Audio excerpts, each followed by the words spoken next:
नमस्कार दोस्तों, मेरा नाम है विजय कुमार गिरी और मैं आप लोगों का एक बार फिर से स्वागत करता हूं अपने यूट्यूब चैनल जिसका नाम है सोया क्लासेस फॉर एग्रीकल्चर। दोस्तों, आज हम लोग बात करने वाले हैं एग्रोनॉमी के जो लेक्चर नंबर 54 की, जिसमें आप लोगों से मैं 10 क्वेश्चन पूछूंगा। 10 क्वेश्चन से रिलेटेड जो आपके फैक्ट्स होंगे उन फैक्ट्स को बताऊंगा, साथ में मैं थ्योरी भी बताऊंगा। क्वेश्चन से रिलेटेड जितने भी चीजें होंगी वो सब मैं आप लोगों को समझाते हुए चलूंगा। 10 क्वेश्चन को आपको पढ़ के कम से कम 50 से लेके 60 क्वेश्चन आपके तैयार हो जाएंगे केवल मात्र इस 20 से 25 मिनट की वीडियो में। तो चलिए शुरू करते हैं। सबसे पहला क्वेश्चन देखते हैं क्या है। सबसे पहला क्वेश्चन है, what is the botanical name of potato. पूछा जा रहा है कि पोटैटो का बोटेनिकल नेम क्या है। बहुत ही लप्पू सा क्वेश्चन है, बहुत आसान सा क्वेश्चन है। तो जो आलू है, आलू का वानस्पतिक नाम यहाँ पर पूछा जा रहा है। तो आलू का वानस्पतिक नाम के लिए ऑप्शन क्या क्या दिया गया है, सोलेनम ट्यूबेरोसम, गोसिपियम स्पेसीड, कॉरकोरस स्पेसीड या फिर कैजेनस कैजान। इनमें से कौन सा ऑप्शन है जो आपका राइट आंसर हो सकता है। तो आपका जो राइट आंसर है वो है सोलोनियम ट्यूबरोसम। ये आलू का वानस्पतिक नाम होता है। Solanum tuberosum is the botanical name of potato. ये एक मेजर वेजिटेबल क्रॉप होती है और ये काफी ज्यादा स्टेपल फूड होती है। एनर्जी का बहुत ही अच्छा स्रोत होता है। ठीक, बात करते हैं पोटैटो की। तो पोटैटो जो है वो सोलेनेसिस फैमिली से बिलोंग करता है और इसी फैमिली में आपका चिली आता है और इसी फैमिली में आपका ब्रिंजल आता है। ठीक, तो ये जो है चिली है या ब्रिंजल है या टोमेटो है, ये सभी किसी किस फैमिली से आते हैं, ये सभी सोलोनेसी फैमिली से ही बिलोंग करते हैं। इसी में अपना टोमेटो और एग प्लांट भी आता है। It is a perennial but grown as a annual crop. ध्यान से समझना, जब हम आलू का केवल और केवल ट्यूबर ग्रो करते हैं, जो हम आलू खाते हैं उसको ट्यूबर बोलते हैं। तो जब हम आलू का ट्यूबर ग्रो करते हैं तो उस समय ये एनुअल के तरीके से हम इसको ग्रो कर सकते हैं। ठीक, इसको हम ठंडी में लगाते हैं और गर्मी में जैसे मार्च अप्रैल का महीना आता है हम इसकी हार्वेस्टिंग कर लेते हैं। जब हम इसको सीड से सीड तक लाते हैं, यानी कि पहले हमने क्या कर दिया, पहले हमने सीड की सोइंग करी, बनाया क्या, नर्सरी ग्रो करी। नर्सरी से फिर हमने क्या किया, ट्रांसप्लांटिंग करी। ट्रांसप्लांटिंग के बाद हमने क्या करा, इसमें से ट्यूबर निकला। ठीक, फिर इस ट्यूबर को हमने फिर से सोइंग करी। फिर ये सोइंग के बाद जब ये ग्रो हुआ तब हमको अंत में क्या मिला, सीड मिला। तो यहाँ से लेके यहाँ तक, ट्यूबर तक एक सीजन कंप्लीट हो जाता है। और जब इस ट्यूबर को दोबारा बोते हैं यहाँ तक जाता है तो ये 2 सीजन कंप्लीट हो जाता है। तो हमको ये 2 साल लग जाता है। इस वजह से इसको क्या बोलते हैं, पेरेनियल प्लांट बोला जाता है। Potato is propagated by tuber, tuber not by root. कई बार लोग समझते हैं कि जो पोटैटो होता है इसका जो खाने वाला भाग होता है वो एक मॉडिफाइड रूट होता है, लेकिन ऐसा बिल्कुल नहीं है। जो पोटैटो का हम खाते हैं वो खाने वाला जो भाग होता है वो ट्यूबर होता है। ठीक, तो ट्यूबर को ही प्रोपोगेशन के लिए यूज किया जाता है जब जेनेटिक कंसिस्टेंसी हमको चाहिए होती है। यानी कि समझो अगर कोई किसान ग्रो कर रहा है तो वो ट्यूबर ही ग्रो करेगा। यहाँ पर जो ये मैंने बताया, सीड से नर्सरी, फिर ट्रांसप्लांटिंग, फिर ट्यूबर, सोइंग, फिर से सीड, ये वाला काम कब किया जाता है, जब हमको सीड निकालना होता है, पोटैटो को सीड निकालना होता है, या पोटैटो का जब हाइब्रिडाइजेशन कराना होता है या नई वेराइटी डेवलप करनी होती है, तब ये प्रक्रिया हम लोग करते हैं। It is A short day plant. मैंने आप लोगों को कई बार बताया था कि जिस प्लांट की फ्लावरिंग, ठीक, नॉर्मली जो होता है, जिस प्लांट की फ्लावरिंग कब होती है, विंटर सीजन में। ठीक, यानी कि ठंडी का सीजन जब खत्म होने वाला होता है, जिसकी फ्लावरिंग इस समय पर होती है, उसमें ज्यादातर पौधे शॉर्ट डे प्लांट होते हैं। पोटैटो क्या होता है, ये एक टेट्राप्लाइड प्लांट होता है और शॉर्ट डे प्लांट होता है। ठीक, तो ये और एक तरीके से टेट्राप्लॉइड और tuberization but long day for flowering. Flowering के लिए एक ऐसा है लॉन्ग डे, यानी कि अगर हमको सीड टू सीड ग्रो करना है तो ये कैसा हो जाएगा, लॉन्ग डे प्लांट हो जाएगा। और हमको केवल अगर ट्यूबर लेना है तो ये शॉर्ट डे प्लांट हो जाएगा। तो इतने फैक्ट्स आपके केवल एक क्वेश्चन से तैयार हो गए। चलिए आगे बढ़ते हैं, देखते हैं अपना अगला क्वेश्चन क्या है। अगला क्वेश्चन है, what is the origin of potato. Potato का ओरिजिन क्या है, इंडिया, पेरू, चाइना या फिर यूएसए। तो जो पोटैटो है इसका ओरिजिन प्लेस इसमें से क्या है, तो आपका जो राइट आंसर हो जाएगा वो हो जाएगा ऑप्शन नंबर बी, बोले तो पेरू। पेरू जो है ये आलू का ओरिजिन प्लेस होता है। Potato originated in Peru, south America around 8000 year ago. कई कई बार साउथ अमेरिका भी लिखा आ जाता है, तो चाहे पेरू आ जाए चाहे साउथ अमेरिका आ जाए, दोनों ही पोटैटो के कंडीशन में सही हो जाता है। It was first domesticated by the Inca civilization and Indies in the Andes में इनका सिविलाइजेशन द्वारा सबसे पहली बार इसकी खेती करनी शुरू करी गई थी। Potato was introduced to Europe in 16th century by Spanish explorer. जो स्पेन के एक्सप्लोरर थे उन्होंने इसको कहाँ से, अमेरिका से यूरोप लेके गए थे। Today it is stable crop globally specially in India and China. India और चाइना के लोग पोटैटो का ज्यादा सेवन करते हैं। हम कोई भी सब्जी बनाएंगे तो उसमें आलू डाल देते हैं, हर सब्जी में आलू डाल देते हैं, केवल हरी सब्जियों को छोड़ के बाकी जितनी सब्जियां हम खाते हैं सब में आलू डाल देते हैं। Peru still cultivate diverse native potato variety for local consumption. Peru में ढेर सारी नेटिव वैरायटीज को अभी भी काफी ज्यादा मात्रा में ग्रो किया जाता है। आगे देखते हैं, हमारा जो अगला क्वेश्चन है वो है which state in India has the highest potato production. India में कौन सा स्टेट है जिसका पोटैटो का प्रोडक्शन सबसे ज्यादा है? ऑप्शन है बिहार, वेस्ट बंगाल, उत्तर प्रदेश या फिर पंजाब। इसमें जो आपका राइट आंसर हो जाएगा वो हो जाएगा option number C, Uttar Pradesh. Uttar Pradesh में सबसे ज्यादा प्रोडक्शन इसका होता है। पोटैटो का प्रोडक्शन में इंडिया में सबसे ज्यादा उत्तर प्रदेश ग्रो किया जाता है, मतलब उत्तर प्रदेश में सबसे ज्यादा पोटैटो ग्रो किया जाता है। The states Indo Gangetic plain provide fertile soil for. जो इंडो गंगटिक प्लेन जोन है यानी कि गंगा और गंगा यमुना का जो मैदान होता है, गंगा यमुना का जो मैदान है, इस मैदान में जो मिट्टी होती है वो बहुत ही ज्यादा उपजाऊ होती है। खादर और बांगर मृदा का आपने नाम सुना होगा। ये मृदा बहुत ज्यादा उपजाऊ होती है और यहीं पर आलू की खेती बहुत मात्रा में करी जाती है। Major potato producing district including Agra, Firozabad और कानपुर। ये आगरा, फिरोजाबाद, कानपुर, कन्नौज, फर्रुखाबाद, इस सभी एरिया में ज्यादातर आलू की खेती करी जाती है। Potato are grown in rabi season with sowing October November. Potato की जो सोइंग होती है वो अक्टूबर नवंबर में होती है और ये रबी सीजन की क्रॉप होती है, इसको रबी सीजन में हम लोग ग्रो कर सकते हैं। Uttar Pradesh contribute significantly to India's potato export market. Potato का एक्सपोर्ट मार्केट में उत्तर प्रदेश का सबसे बड़ा रोल है क्योंकि यहाँ पर पोटैटो का प्रोडक्शन बहुत ज्यादा होता है। What is the optimum temperature for potato tuber growth. Potato के ट्यूबर ग्रोथ के लिए ऑप्टिमम टेम्परेचर कितना होना चाहिए? क्योंकि ये ठंडी में ग्रो होता है विंटर के सीजन में, तो अगर विंटर के सीजन में टेम्परेचर ज्यादा गिर जाएगा तो पोटैटो में जो ट्यूबर का फॉर्मेशन होता है वो अच्छे तरीके से नहीं हो पाता है। तो यहाँ क्वेश्चन पूछा जा रहा है कि ऑप्टिमम टेम्परेचर कितना होना चाहिए पोटैटो का ग्रोथ के लिए? 10 से 15 डिग्री सेंटीग्रेड, 17 से 19 डिग्री सेंटीग्रेड या 25 से 30 डिग्री सेंटीग्रेड या फिर 5 से 10 डिग्री सेंटीग्रेड। इसमें से कौन सा ऑप्शन आपका राइट आंसर हो सकता है? तो आपका जो ऑप्शन है, ऑप्शन नंबर बी, बोले तो 17 से 19 degree centigrade is the suitable temperature for the tuberization of for potato. Tuber growth कितनी होती है? 17 से 19 डिग्री सेंटीग्रेड पर हाई यील्ड होती है। अगर इससे कम टेम्परेचर चला जाए, 6-7 डिग्री सेंटीग्रेड टेम्परेचर चला जाए, तो ट्यूबराइजेशन अच्छे से नहीं हो पाएगा, ट्यूबर का फॉर्मेशन अच्छे से नहीं हो पाता है और पाला लगने लगता है। तो पाले की वजह से पत्तियां जो है सूखने लगती हैं, तो बहुत ज़्यादा नुकसान होता है। इसके साथ साथ अगर 30 डिग्री सेंटीग्रेड से ज़्यादा टेम्परेचर जाता है तो ट्यूबर फॉर्मेशन और उसकी क्वालिटी खराब होने लगती है। Cooler temperature promote starch accumulation इन ट्यूबर। जब कूलर टेम्परेचर होता है, कूलर टेम्परेचर मतलब थोड़ा सा ठंडा टेम्परेचर, इस 17-19 के बीच में, ऐसा नहीं कि 5-6 डिग्री सेंटीग्रेड टेम्परेचर, वो वाला नहीं, थोड़ा ठंडा टेम्परेचर होता है तो इसकी वजह से स्टार्च बढ़िया बनता है, बोले तो आलू बड़े बड़े हो जाते हैं। In India this temperature range is achieve during the rabi season. India में क्योंकि ये रबी सीजन में इस तरीके का टेम्परेचर होता है, थोड़ा कूलर टेम्परेचर, इस वजह से इसको रबी सीजन में ही ग्रो कर सकते हैं।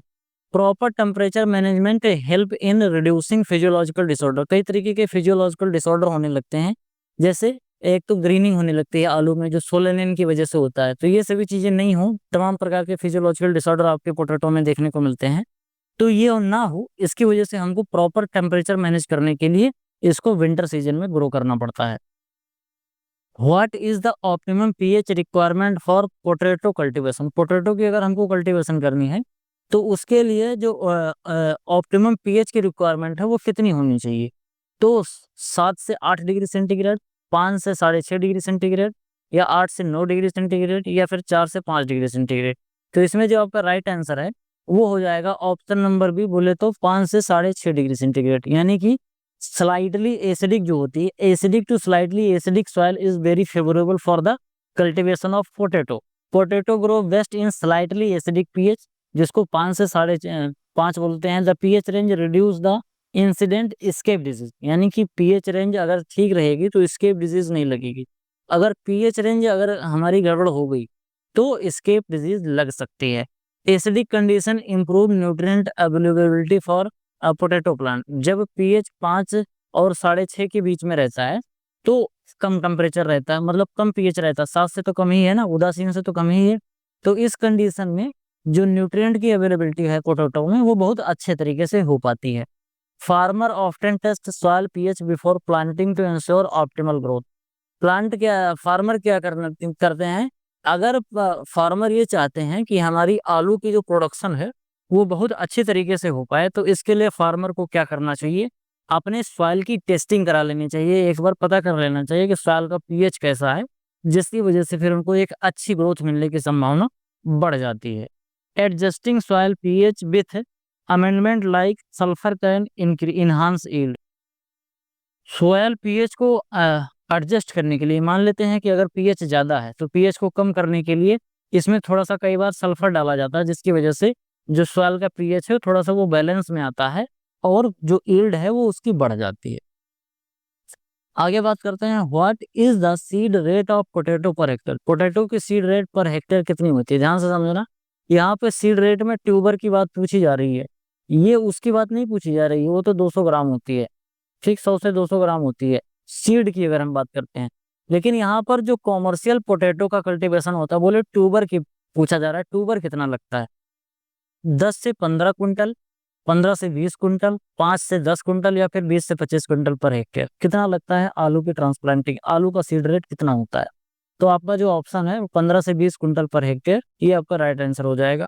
The seed rate of potato is 15 to 20 quintal per hectare using 25 gram tuber. अगर लगभग 25 ग्राम का ट्यूबर है तो लगभग हमको 15 से 20 क्विंटल पर हेक्टेयर जरूरत पड़ती है पोटैटो को ग्रो करने के लिए। For each tuber should have 3 to 5 bird I for the healthy sprouting. अगर एक हेल्दी हमको स्प्राउटिंग चाहिए तो हर ट्यूबर में कम से कम 3 से 5 कलियां हों, कलिकाएं। ये 3 से 5 जो कलियां होती हैं जिनको आंख बोलते हैं, आंखें बोलते हैं, यही आंखें जब हम कई दिन तक आलू रख लेते हैं अपने घर पे खरीद के लाके, तो आप देखते होंगे कि सफेद सफेद से उसमें जर्मिनेशन होने लगती है, तो इन्हीं को आंखें बोलते हैं। तो 25 ग्राम का ट्यूबर हो जिसमें 3 से 5 कलियां हो तो वो बहुत अच्छा माना जाता है। Seed rate ensure high yield 20 से 25 कुंटल पर हेक्टेयर। अगर हम 15 से 20 कुंटल पर हेक्टेयर लगाएंगे तो हमको 20 से 25 quintal per hectare high yield मिल सकती है। ठीक, इसमें थोड़ा-सा दिक्कत है, 20 से 25 क्विंटल नहीं होगा, ये होता है 20 से 25 टन के आसपास होता है। स्पेसिंग ऑफ 45 गुणे 60 और 15 से 20, यानी कि 45 के आसपास इसकी लाइन टू लाइन स्पेसिंग होनी चाहिए और 15 से 20 के बीच में, 45 से 60 लाइन टू लाइन और 15 से 20 इसमें प्लांट टू प्लांट स्पेसिंग होनी चाहिए अगर हमको अच्छा प्लांट ग्रो करना है। Using certified disease free seed to improve crop. एक होता है सीड प्लॉट टेक्निक, तो सीड प्लॉट टेक्निक जो होती है इसी के लिए यूज किया जाता है, और एक इसी के मदद से हम क्या करते हैं, डिजीज फ्री सीड को ग्रो कर लेते हैं। अगला क्वेश्चन है, what is the spacing recommended for potato planting. Potato planting के लिए कितनी स्पेसिंग रिकमेंड करी जाती है? तो आपका ऑप्शन इसमें से इस तरीके से है, 30-45 गुणे, यानी कि 30 से 45 प्लांट टू प्लांट और 10 से 15 ये सॉरी 30 से 45 लाइन टू लाइन और 10 से 15 प्लांट टू प्लांट। 45-60 गुणे 15-20, 60-75 गुणे 20-25, 30-30 गुणे 5-10। इसमें से कौन सा ऑप्शन आपका सही हो जाएगा? तो आपका ऑप्शन है जो ये 45-60 गुणे 15-20, जो कि अभी मैंने इस क्वेश्चन से पहले ही बताया था फैक्ट में, तो वहीं से आपको ये क्वेश्चन मिल गया। A spacing of 45 to 60 into 15 to 20 centimetre ensures healthy potato growth and tuber development. This spacing allows sufficient sunlight and air circulation for plant. Proper spacing reduce competition of nutrient, water and light also. It also facilitate easier weeding and pest management. Pest management करना है और खरपतवार बचाना है तो उसके लिए proper spacing की जरूरत होती है। Farmer adjust spacing based on variety and soil condition. Soil condition और वेराइटी के हिसाब से फार्मर इसको एडजस्ट कर सकते हैं। What disorder in potato is caused by lack of oxygen during storage. Storage के समय पर कौन सा डिसऑर्डर होता है अगर हम ध्यान से समझना, अगर हम पोटैटो को स्टोर करके रखते हैं कोल्ड स्टोरेज में और वहां पर उसको ऑक्सीजन की कमी हो जाती है, तो किस तरीके का डिसऑर्डर पोटैटो में देखने को मिलता है? चिलिंग इंजरीज, ब्लैक हार्ट, होलो हार्ट या फिर ग्रीनिंग? तो इसमें जो आपका राइट आंसर है वो है ब्लैक हार्ट। यानी कि जब आप आलू काटोगे तो आपको आलू के अंदर ऐसे काला काला धब्बा दिखेगा। ये काला धब्बा क्यों होता है? क्योंकि ऑक्सीजन की कमी हो जाती है पौधे में, इस वजह से ये देखने को मिलता है। Black heart of potato occurs due to lack of oxygen during storage causing internal tissue blacken. अंदर के जो टिश्यू होते हैं वो ब्लैक हो जाते हैं। ये कब होता है? जब हमारा हाई टेम्परेचर यानी कि 35 डिग्री टेम्परेचर हो जाता है और उसी 35 डिग्री टेम्परेचर पर क्या हो जाता है? ऑक्सीजन की कमी पड़ जाती है। ये ऑक्सीजन की कमी क्यों पड़ती है? जब वेंटिलेशन हमारा सही से नहीं हो पाता है तो ऐसा होता है। Using well ventilated storage at 4 to 10 degree centigrade can prevent black heart. तो ब्लैक हार्ट ये जो डिजीज लग रही है पोटैटो में, इससे बचाने के लिए जब हम पोटैटो को स्टोर करते हैं तो 4 से 10 डिग्री सेंटीग्रेड टेम्परेचर होना चाहिए और इसके साथ साथ प्रॉपर वेंटिलेशन होना चाहिए, हवा का आवागमन अच्छे तरीके से होता रहेगा। तो ये बीमारी ये फिजियोलॉजिकल डिसऑर्डर है आलू में, वो देखने को नहीं मिलेगा। Regular inspection of store potato help detect early sign of the disorder. हम थोड़े थोड़े दिनों पर इसको प्रॉपरली अगर इंस्पेक्शन करते रहेंगे इसका, तो हमें पता चलता रहेगा कि कहीं ये बीमारी नहीं तो लग रही है। पता चले कि कोल्ड स्टोरेज इतना ज़्यादा ठंडा हो जाए कि उसमें चिलिंग इंजरी आ जाए, नहीं तो फिर ऑक्सीजन की कमी पड़ जाए तो ब्लैक हार्ट आ जाए, तो ऐसी चीज़ें ना होने पाए। What disorder in potato is caused bye excessive use of nitrogen. Nitrogen का ज़्यादा यूज करने से क्या हो जाता है? Black heart, chilling injury, hollow heart या फिर ग्रीनिंग? तो ये क्या होता है? ये हो जाता है हॉलो हार्ट। हॉलो हार्ट खोखला हृदय हो जाता है। हॉलो हार्ट का मतलब आलू कैसा हो जाता है? आलू खोखला हो जाता है। इसमें ध्यान से समझना, इसमें कई ऑप्शन पूछे जा रहे हैं, इसमें हर ऑप्शन का अलग अलग तरीका है। देखो मैं बता दे रहा हूँ। ब्लैक हार्ट कब होता है? ऑक्सीजन की कमी से होता है। चिलिंग इंजरी कब होता है? ये होता है अपना लो टेम्परेचर पर। हॉलो हार्ट के क्यों होता है? जब हम नाइट्रोजन को क्या कर देते हैं? बढ़ा देते हैं ऑक्सीजन की कमी से, लो टेम्परेचर की वजह से, और नाइट्रोजन जब बढ़ जाता है तब होता है। ग्रीनिंग क्यों होता है? ये सनलाइट की वजह से होता है। सनलाइट की वजह से होता है जब हम प्रॉपर इसका जब इसकी प्रॉपर अर्थिंग अप नहीं करते हैं। बोले तो अर्थिंग अप का मतलब होता है मिट्टी चढ़ाना। जब हम प्रॉपर मिट्टी नहीं चढ़ाते हैं तो इस तरीके की ग्रीन वाली प्रॉब्लम आती है। ठीक। Hollow heart in potato is caused by excessive nitrogen leading to irregular cultivate in tuber. It occurs when rapid tuber growth create internal stress. अंदर एक स्ट्रेस हो जाता है जिससे अंदर थोड़ा सा खोखलापन देखने को मिलता है। Balance fertilization application can prevent this disorder. Hollow heart reduce the market value of potato. Variety like Kufri Chandramukhi are less prone to hollow heart. यानी कि कुफरी चंद्रमुखी जो कुफरी चंद्रमुखी जो वैरायटी है उसमें हॉलो हार्ट लगने की संभावना थोड़ी सी कम होती है। अगला क्वेश्चन है, what is the seed rate for देसी कॉटन पर हेक्टेयर। देसी कॉटन पर हेक्टेयर की सीड रेट कितनी होती है पूछा जा रहा है। 2 से 3 किलोग्राम, 10 से 18 किलोग्राम, 15 से 25 किलोग्राम या 1 से 1.5 किलोग्राम। तो आपका जो राइट आंसर है वो 10 से 18 kilogram per hectare is the recommended seed rate for the cotton, देसी कॉटन। देसी कॉटन के लिए 10 से 18 किलोग्राम पर हेक्टेयर होता है।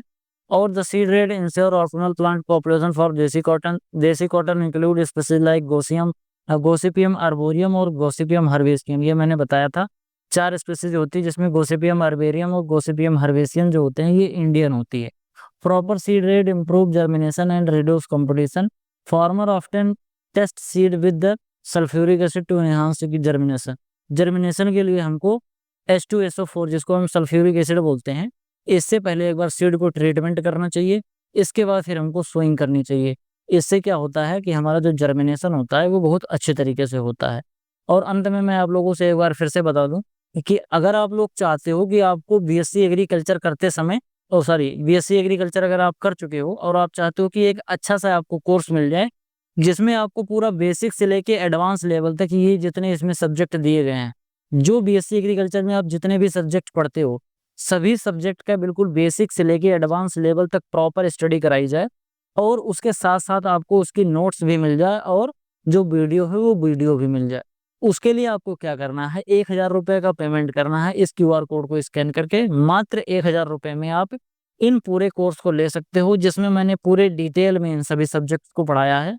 चाहे पैथोलॉजी हो, एंटोमोलॉजी हो, एग्रोनॉमी हो, कोई भी इसमें से सब्जेक्ट जितने लिखे गए हैं, सभी सब्जेक्ट को मैंने बिल्कुल बेसिक से लेके एडवांस लेवल तक पढ़ाया है। कोई भी वनडे एग्जाम जिसके अंदर एग्रीकल्चर पूछा जाता है, उसमें आप इस चीज को पढ़ के अप्लाई कर सकते हो। 100% कि आपको सक्सेस जरूर मिलेगा। कुछ नहीं करना है, इस कोर्स को खरीद लो, वीडियो देखो जो मैं पढ़ा रहा हूँ, उस वीडियो को देख के पढ़ते रहो। इसके साथ साथ आपको जो मैं नोट्स प्रोवाइड कराऊंगा, वो एक नंबर 1 क्वालिटी का नोट्स होगा। उस नोट्स को पढ़ते रहो, उसको बार बार रिवाइज करते रहो। इंपॉर्टेंट पॉइंट को मैं पहले से हाईलाइट करके दे रहता हूँ। चीजों को याद करने की उसमें ट्रिक भी रहती है। 1 नंबर का नोट्स मिलेगा आपको। सभी कुछ चीजें आपको मात्र 1000 रुपए में मिलने वाली हैं। ये काफी लंबा चौड़ा कोर्स होने वाला है, जिसमें आप बिल्कुल बेसिक से पढ़ोगे। इसको पढ़ने के बाद आपको कहीं और से पढ़ने की जरूरत नहीं पड़ेगी। तो अगर आप लेना चाहते हो तो इस क्यूआर कोड को स्कैन करके 1000 रुपए का पेमेंट करो और पेमेंट का स्क्रीनशॉट मेरे पास भेजो। पेमेंट का स्क्रीनशॉट मेरे पास भेजोगे कैसे? टेलीग्राम पर जाना और टेलीग्राम पर जाके सर्च करना @विजय कुमार गिरी 945। चाहे टेलीग्राम पर जाके ये सर्च कर लो, चाहे एक नंबर है 9792771793, इस पे आप हमें व्हाट्सएप कर सकते हो। व्हाट्सएप पे हमारे पास आप संपर्क कर सकते हो। इस कोर्स से रिलेटेड कोई भी अगर आपको जानकारी चाहिए, 97 92 77 77 93, इस पे आप व्हाट्सएप पे चाहे मैसेज कर दो और चाहे व्हाट्सएप पे आप फोन कर लो, तो हम आपको ये इससे रिलेटेड सभी जानकारी बता देंगे। बाकी क्यूआर कोड को स्कैन करके आपको पेमेंट करने के बाद जो उसका स्क्रीनशॉट है, वो चाहे इस टेलीग्राम पर भेज दो, चाहे इस व्हाट्सएप नंबर पर भेज दो। आपको जो कोर्स है वो पूरा अच्छे तरीके से प्रोवाइड करा दिया जाएगा। ठीक, तो आज की वीडियो में केवल इतना ही। मिलते हैं किसी दूसरी वीडियो में, तब तक के लिए इजाजत दीजिए। धन्यवाद।